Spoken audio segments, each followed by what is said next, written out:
All right, from doing away with the federal agencies to protecting your religious freedoms, the candidates faced off last night competing over who was the most conservative. But did any of their small government proposals appeal to libertarian voters?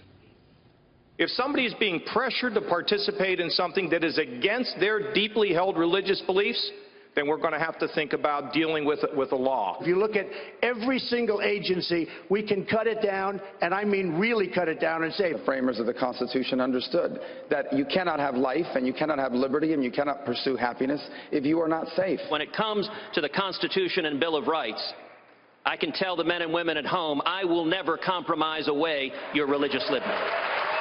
John Stossel is host of Stossel on the Fox Business Channel, and he joins us right now. Thanks for being here.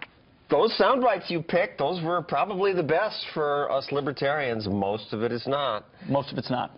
None of the candidates really appeal to libertarians. Well, what's the turnoff? I mean, some of the questions are even a turnoff. You don't want you guys don't want anything. Yeah, we want government to keep us safe and not go bankrupt, and then butt out of our lives, leave us free. All these candidates want to do more in the Middle East. They want to go into, have boots on the ground, Iraq, Syria, and Libya. Trump, I loved what Chris Wallace followed up with Trump on his, what are you going to cut? Common Core. Like that would save about $40.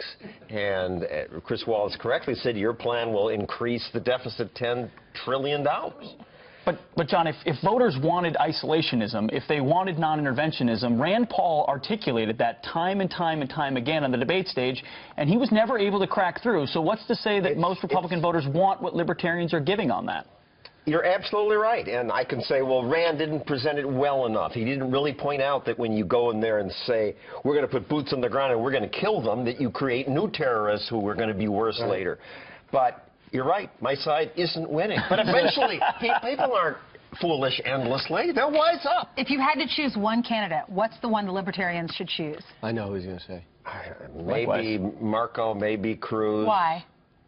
Because they at least talk about cutting spending. They get the economics right.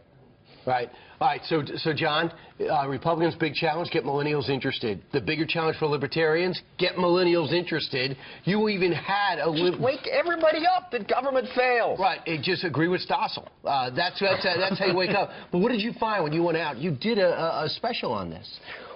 Tonight we have a show where we went to the Students for Liberty conference. That's what I'm enthusiastic about. All these students on college campuses saying, you know, the Republicans, they want to ban gay marriage. They're so hostile to people who are not like them. And the Democrats, they want to spend us broke.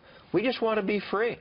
Well, one of the concerns, very briefly, that Trump folks might have is could they consolidate a Republican coalition? Would libertarians support Donald Trump? You know, if you look at the whole field, a couple would. When I asked the audience, how many of you would support Trump? Nobody raised his hand. Really? Most libertarians support Republicans versus Democrats, though, right? Most, yes. Yeah. Though Bernie Sanders, at least, is not eager to go to war. He's not eager to prosecute the drug war. Well, that's some good parts. Not eager to talk about a tax plan. He's awful on economics, and economics really matters. Right. All right, John Stossel, we'll be watching Thank tonight. You very much. Thanks. What time?